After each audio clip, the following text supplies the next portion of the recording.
coaching hari ini, Bu? Alhamdulillah, Bu, sudah siap meski agak nervous nih, Bu. Agak deg-degan. Nggak usah deg-degan, Bu. Oke, monggo. Bu Fitri, saya membantu mengembangkan kompetensi yang bagian mana ya, Bu? Coaching hari ini. Coaching hari ini kehadiran penuh, Bu.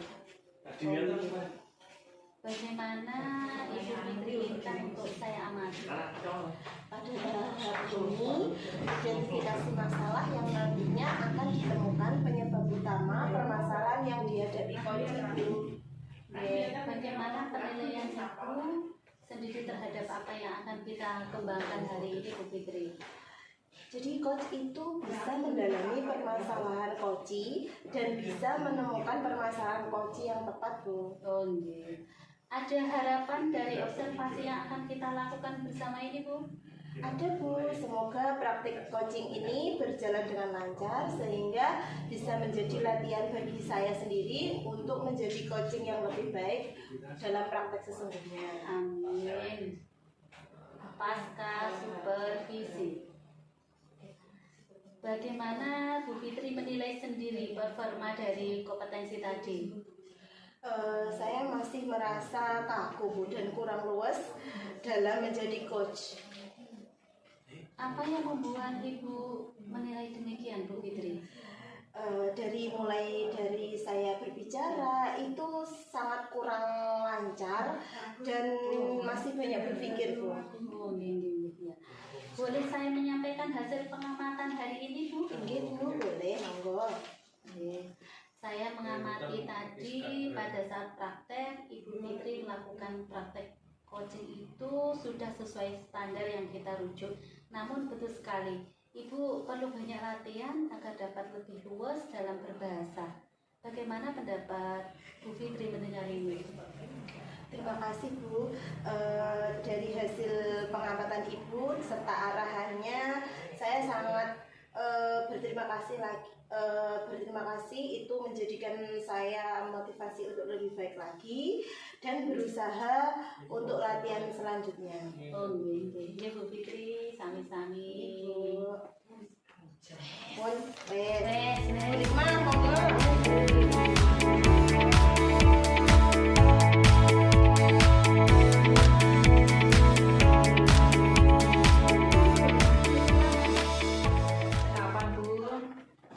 Baru saja 10 menit lah.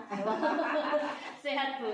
Alhamdulillah. Wajahnya auranya kaya apa ya? Remang-remang. Remang-remang kaya wong ki ya, kaya wong lamun kok ndak bergairah, kaya ora bersemangat ini apa Bu jajane?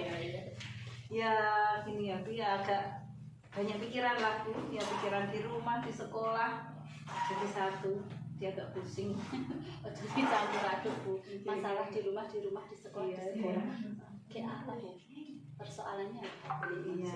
Tapi sebelumnya Bu ya, ini mungkin rahasia kita berdua ya, Bu. Soalnya aman, ora arep wong sing ngerti. Aman terkendali pokoknya.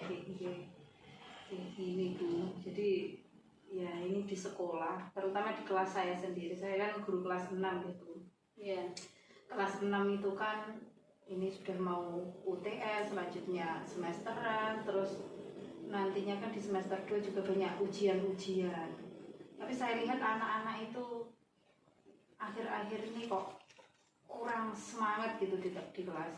Jadi jarang yang aktif. Kalau saya bertanya, anak-anak sedikit sekali yang angkat tangan, hanya itu saja 1 atau 2 anak. Dan ketika diskusi di kelas pun juga seperti itu. Yang aktif itu hanya 1 anak paling tidak itu setiap kelompoknya. Terus saya sering berpikir itu sebenarnya kenapa gitu. Jadi hari ini saya ingin cari solusinya bersama Ibu. Memang Bu Limah, kalau anak itu tidak aktif ya repot, karena keberhasilan panjenengan dalam mengajar anak-anak kan juga keaktifan itu memang pengaruhnya sangat besar Ibu Limah. Bagaimana Ibu mengukur keberhasilan dari tujuan yang panjenengan ampuh Bu selama mengajar di kelas panjenengan ini? Jadi itu nanti jika saya mendapatkan solusi, jadi kalau dalam beberapa minggu ke depan itu anak-anak sudah mulai aktif, itu berarti insya Allah saya merasa berhasil gitu. Anak-anak aktif, senang di kelas, bahagia dalam pelajaran saya, itu berarti tujuan saya sudah sudah iya, seneng banget. betul sekali. Nah, menurut Bu Nikma, penyebab utama mengapa anak itu tidak aktif dalam pembelajaran itu apa kurang nyaman atau kurang menarik? Panjenengan ki auranya itu ndak bersinar itu toh Bu, yang menyebabkan anak-anak itu kok tidak aktif dalam pembelajaran. Bisa jadi salah satunya gitu ya Bu. Iya. Tapi akhir-akhir ini saya juga sering berpikir, terus saya sendiri refleksi saya di kelas itu, saya itu mengajarnya terlalu monoton. Seperti itu. Monoton di sini berarti sering ceramah, karena saya memang mengejar materi di kelas 6. Ceramah terus. Dan saya lihat kalau sudah lebih dari 10-15 menit saya bercerita di depan menjelaskan pelajaran itu, anak-anak dari mulai senyum menjadi murung. Jadi semangatnya itu kurang di dalam kelas itu. Ya kalau metodenya ceramah saja anak-anak kan bosan ya Bu, kok mereka ngomong nih, tidak ada inovasi. Terus apa ada faktor lain Bu yang mempengaruhi, misalnya hubungan antara siswa dan guru atau suasana kelas yang tidak menyenangkan karena pembelajarannya kurang menarik, dengan ceramah terus anak mendengarkan lama-lama kan bosan toh anak-anak. Iya, betul Bu.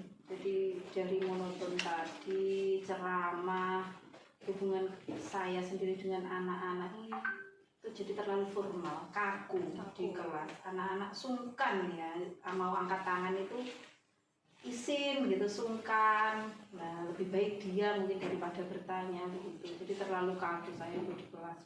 Anak-anak mungkin mikirin ini lah Bu, aku kok takut salah, aku Bu Nikma lek kok takut malah lesu wae. Aura niki dari awal Bu Nikma kurang enggak penak dirasakne.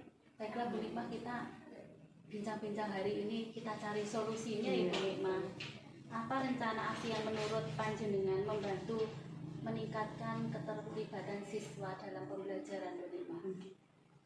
Langkah awalnya saya ingin mengubah cara saya dari ceramah terus yang monoton itu menjadi lebih interaktif. Ini dari awal saya lebih banyak bertanya dengan anak-anak, membuat suasana kelas lebih nyaman gitu, dan juga media pembelajaran yang saya gunakan itu yang lebih interaktif, yang lebih menyenangkan pada anak-anak gitu. Ide yang bagus Bu Nikma, mungkin anak-anak akan tertarik ya Bu Nikma. Itu ide yang sangat bagus. Namun sebelum memutuskan, mari kita pertimbangkan kelebihan dan kekurangannya. Diskusi kelompok kecil bisa membantu siswa yang pasif lebih berani berbicara dalam kelompok. Di sisi lain ada beberapa siswa mungkin kurang aktif ya Bu Nikma. Bagaimana menurut Ibu menghadapi permasalahan yang siswa tetap saja kurang aktif di dalam pembelajaran? Kalau sebelumnya kan diskusinya kelompoknya besar ya Bu. Nanti memakai diskusi kelompok kecil itu sekitar 2-3 anak. Itu akan lebih mudah untuk aktifnya siswa karena dibagi tugasnya untuk setiap anak itu punya tugas masing-masing. Jadi mereka merasakan tanggung jawab masing-masing untuk anak-anak lebih aktif. Itu yang panjenengannya sangat bagus Bu. Itu solusi yang terbaik. Bagaimana dengan media pembelajaran yang lebih menarik? Apa keuntungan dan tantangan apa yang Bu Nikma hadapi? Gitu. Jadi kalau media pembelajaran itu jika dibuat menarik itu memang luar biasa ya efeknya. Anak-anak senang, nah seperti video-video, terus itu ada games. Iya, lebih semangat. Iya, semangat anak-anak semangat. Itu cuma kelemahannya satu, persiapannya pasti lama. Saya sendiri butuh waktu yang lama. Nah itu yang perlu dipikirkan Bu. Iya, betul Bu Nikma. Benar, persiapan harus matang, diperlukan agar media tidak hanya menarik, tetapi juga fokus pada tujuan pembelajaran yang akan dicapai. Jadi, apa langkah konkret yang panjenengan ambil untuk mencoba strategi tersebut Bu Nikma? Jadi untuk minggu depan itu saya sudah mau memulai yang diskusi kecil. Nah, setelah itu, setelah diskusi kecil itu berjalan dengan lancar, nantinya saya akan membuat media pembelajaran yang menarik itu 1 minggu ke depannya. Jadi saya juga butuh waktu untuk membuat media pembelajaran yang menarik. Iya, kalau melihat rencana-rencana panjenengan yang begitu luar biasa Ibu Nikma, bagaimana saya itu bisa memastikan Ibu konsisten dalam menjalankan rencana ini, Bu? Ya, jadi mulai minggu depan itu ketika membuat diskusi kecil saya sudah akan membuat jadwal mingguan. Nah, untuk memantau perkembangan di kelas dan juga meminta umpan balik dari anak-anak terkait dengan pembelajaran di kelas itu dan juga media. Itu Bu, rencana saya seperti itu. Iya, bagus Bu Nikma. Umpan balik siswa bisa membantu melihat efektivitas ya Bu dari pendekatan yang Ibu terapkan. Apa yang bisa Ibu lakukan jika ada hambatan yang Bu Nikma hadapi, Bu? Iya Bu, jadi kalau nantinya di tengah jalan ada hambatan, nah saya akan mengevaluasi diri saya sendiri yang pertama itu, yang kedua tentu saja minta bantuan rekan lain, rekan guru lain dan juga pendapat dari Bapak Kepala Sekolah itu bagaimana solusi selanjutnya jika saya memang menemui hambatan atau gagal dari salah satu aksi saya tersebut. Itu Bu. Nggih, Bu Nikma. Saya rasa ini adalah langkah yang tepat ya Bu. Mari kita bertemu lagi dalam 2 minggu untuk membahas progres panjenengan selama periode ini. Kita bisa melakukan penyesuaian jika diperlukan. Setuju Bu Nikma? Setuju Bu. Nanti mungkin saya juga bisa murni Ibu ya. Ya monggo Bu Nikma, saya selalu menunggu panjenengan. Kalau ada sesuatu unek-unek tetap saya dengarkan, tetap saya simpan rahasianya Ibu Nikma. Terima kasih banyak Bu Lili. Ya, sama-sama. Saya agak lega Bu, sudah lumayan lega ya. Alhamdulillah saya juga Curhat. senang. Biasanya saya jarang curhat soalnya. Oh iya. Ya saya juga ikut senang membantu Bu Nikma. Pikirannya sudah enak, rasanya sudah plong. Jadi mau datang ke sekolah jenengan ada rasa-rasa dia. Iya betul. Oke, Bu Nikma. Iya Bu. Kula nggih semanten ugi nanti kalau ada permasalahan tetap calling-callingan ya Bu Nikma. Ya siap please. Kita akhiri bincang-bincang ini ya Bu. Saya Iya, siap. pamit dulu.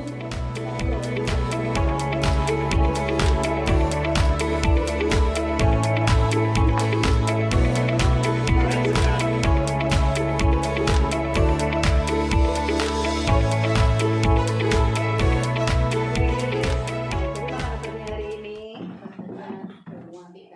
ya alhamdulillah kalau saya alhamdulillah. Terus Bunti kemarin sepertinya wajahnya agak murung. Wonten apa Bu? Aduh Bu Nikma, beberapa hari ini pikiran saya itu kalut Bu Nikma. Dada itu rasanya kayak sesak bernafas. Oke. Ya kalau seumpama hari ini pengen curhat monggo dikeluarkan segala unek-uneknya deh. Insya Allah ini nanti kita berdua saja yang tahu, 4 mata ngoten. Monggo saya siap mendengarkan. Oke, yang penting jangan sampai ada yang tahu ya Bu Nikma. Oke. Karena kalau sampai ada yang tahu saya kok merasa sudah tua kok ada masalah kok dijelaskan seperti itu Bu Nikma. Siap. Monggo. Begini Bu Nikma, saya itu sudah berusaha untuk menghilangkan pemikiran saya yang nggak enak untuk ibu saja nih. Bu Nikma. Kula niku kuwi kalih kanca kula 1 SD dulu Bu. Ada seperti jarak dulu Bu ketika terutama pada waktu rapat Bu. Setiap saya itu punya pendapat itu kayak mentayang Bu. Oke. Iya degel rasanya hati kula niku Bu Nikma. Jadi hubungan saya dengan teman saya 1 SD itu seperti renggang gitu. Setiap rapat kalau saya punya ide itu seperti menjatuhkan begitu Bu Nikma. Menurut Bu Nikma, kalau saya menghadapi permasalahan seperti ini itu bagaimana ya Bu? Oke. Jadi saya bisa menangkap mungkin keresahan-keresahan panjenengan dengan teman panjenengan. Jadi sepertinya panjenengan itu ingin memperbaiki hubungan deh. Iya, ingin memperbaiki hubungan seperti kalau dulu itu kan sudah bagus lagi hubungan saya dengan beliaunya. Oke, itu dari cerita tadi itu sebenarnya yang menjadi awal masalah itu apa Bu sebelumnya? Sebelumnya setiap ada rapat itu loh Bu, mesti ngentahin masa begini. Kalau ada ide yang saya ungkapkan itu juga dia itu jarang sekali mau menerima ide saya. Sebenarnya saya sudah berusaha profesional Bu Nima, dan tidak membiarkan ini mempengaruhi cara kerja saya. Tapi semakin kesini kok saya itu mau datang ke sekolah, mau ke rasa-rasa bangku ketemu kayak jadi ini jaga jarak. Iya. Kali teman saya itu jaga jarak biar tidak ada permasalahan. Tetapi kalau saya pikir kalau dibiarkan berlarut kan tidak enak atau masuk dengan satu sekolah ya kok gini hubungannya kok begitu renggang sekali. Di sisi lain saya juga berpikir bahwa kesempatan bagi saya untuk belajar lebih banyak tentang bagaimana menghadapi konflik yang terjadi, bagaimana menahan emosi saya itu loh Bu, yang ingin saya jangan sampai emosi saya itu terlalu meledak. Terus bagaimana menyelesaikan konflik dengan teman itu yang baik, biar hubungan saya harmonis lagi, seperti itu Bu Nima. Saya juga berharap bisa menemukan cara mengatasi situasi yang harus mengorbankan harga diri saya dan merusak hubungan saya dengan teman saya tadi Bu Nima. Selain itu juga bagaimana perbedaan itu menjadikan sesuatu yang membuat justru malah ya Bu Nima, istilah Bu Nima, jenengan punya ide sendiri, saya sendiri, menyatukan ide. Iya, menyatukan pendapat ya Bu.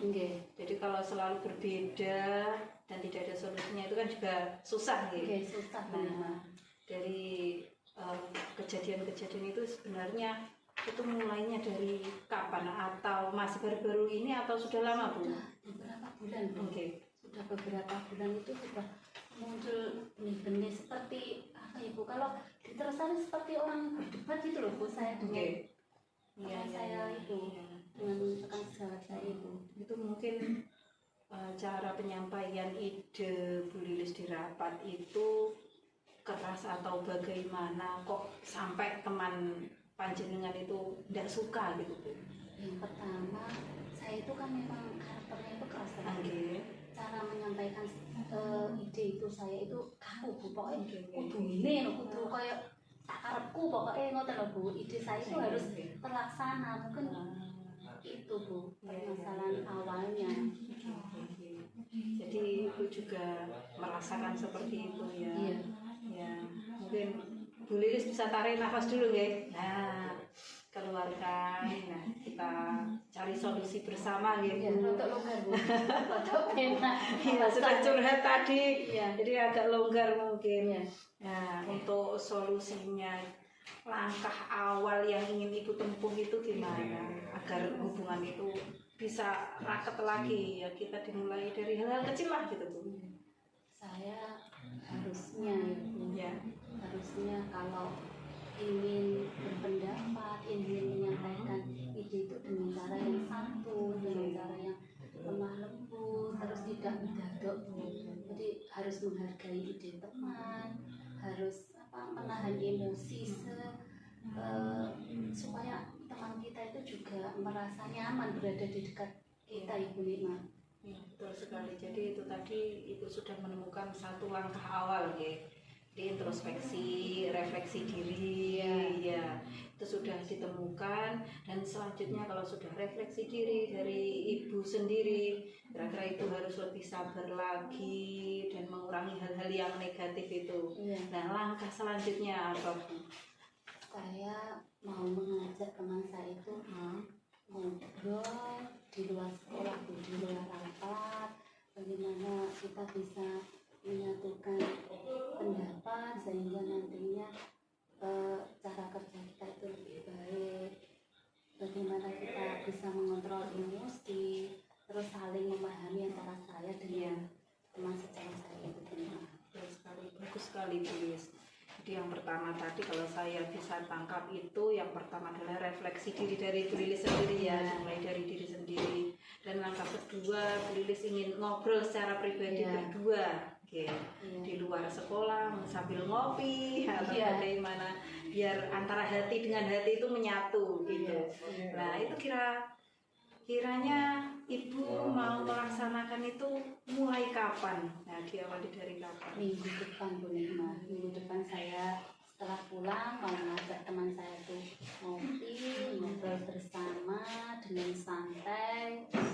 Kalau waktu rapat saya juga harus seperti tadi Bu Nima, saya selalu menahan emosi, tidak gontok-gontokan, terus memahami antara saya dan teman saya. Jadi itu bagus sekali Bu. Ya, semoga niat baik Ibu tadi segera bisa terlaksana. Nah selanjutnya itu gimana saya bisa tahu Ibu nanti melaksanakannya apa tidak? Oke Bu Nikma, nanti saya bakal catat setiap perkembangan setelah ngobrol sama teman saya tadi, biar bisa lihat ada perubahan yang banyak atau tidak. Terus saya juga akan minta pendapat dari rekan guru yang lain, Bapak Kepala Sekolah, bagaimana bisa mendapatkan sudut pandang yang lain yang saya sendiri tidak tahu. Betul sekali Bu. Jadi bekerja sama dengan guru lain, bertanya tentang pendapat mereka itu mungkin itu juga bisa membantu Ibu nantinya untuk mencari solusi-solusi yang lain yang bisa jadi lebih baik ya dari yang Ibu tempuh saat ini. Ya, nantinya kalau ada hambatan bagaimana Bu? Apa yang Ibu lakukan?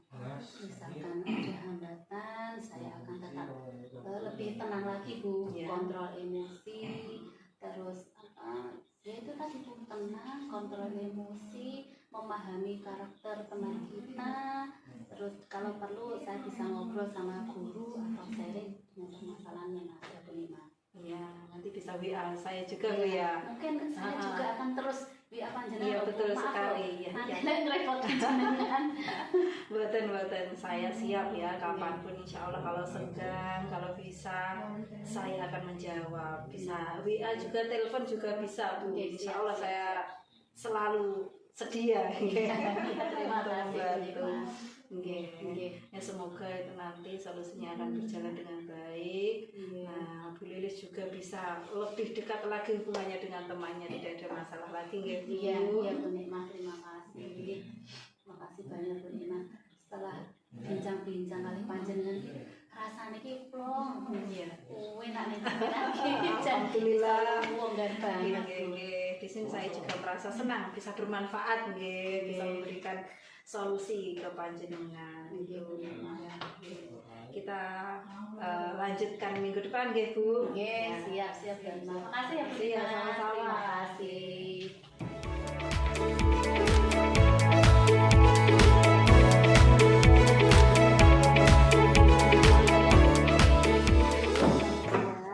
Bagaimana persiapan praktek coaching hari ini Bu? Alhamdulillah Bu, sudah siap meski agak nervous gitu Bu. Dekat. Tidak usah deg Bu. Belajar. Bu Fitri, saya membantu mengembangkan kompetensi yang bagian mana ya Bu? Coaching hari ini. Coaching hari ini kehadiran penuh Bu.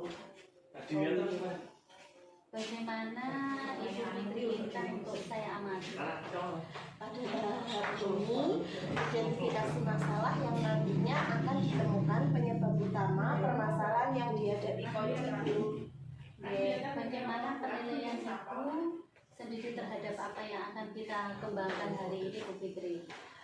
Jadi coach itu bisa mendalami permasalahan coach dan bisa menemukan permasalahan coach yang tepat Bu.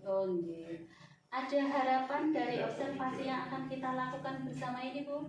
Ada Bu, semoga praktik coaching ini berjalan dengan lancar sehingga bisa menjadi latihan bagi saya sendiri untuk menjadi coaching yang lebih baik dalam praktek sesungguhnya. Amin.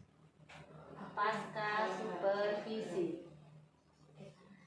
Bagaimana Bu Fitri menilai sendiri performa dari kompetensi tadi?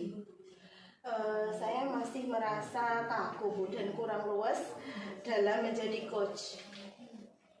Apa yang membuat Ibu menilai demikian, Bu Fitri? Mulai dari saya berbicara itu sangat kurang lancar dan masih banyak berpikir, Bu. Oh, ya. Boleh saya menyampaikan hasil pengamatan hari ini, Bu? Ini Bu, boleh, monggo. Saya mengamati tadi pada saat praktek, Ibu Fitri melakukan praktek coaching itu sudah sesuai standar yang kita rujuk. Namun betul sekali, Ibu perlu banyak latihan agar dapat lebih luas dalam berbahasa. Bagaimana pendapat Bu Fitri mendengar ini? Terima kasih Bu. Dari hasil pengamatan Ibu serta arahannya, saya sangat berterima kasih lagi. Berterima kasih itu menjadikan saya motivasi untuk lebih baik lagi dan berusaha untuk latihan selanjutnya. Oh, nggih, Bu Fitri, sami-sami. Terima, monggo.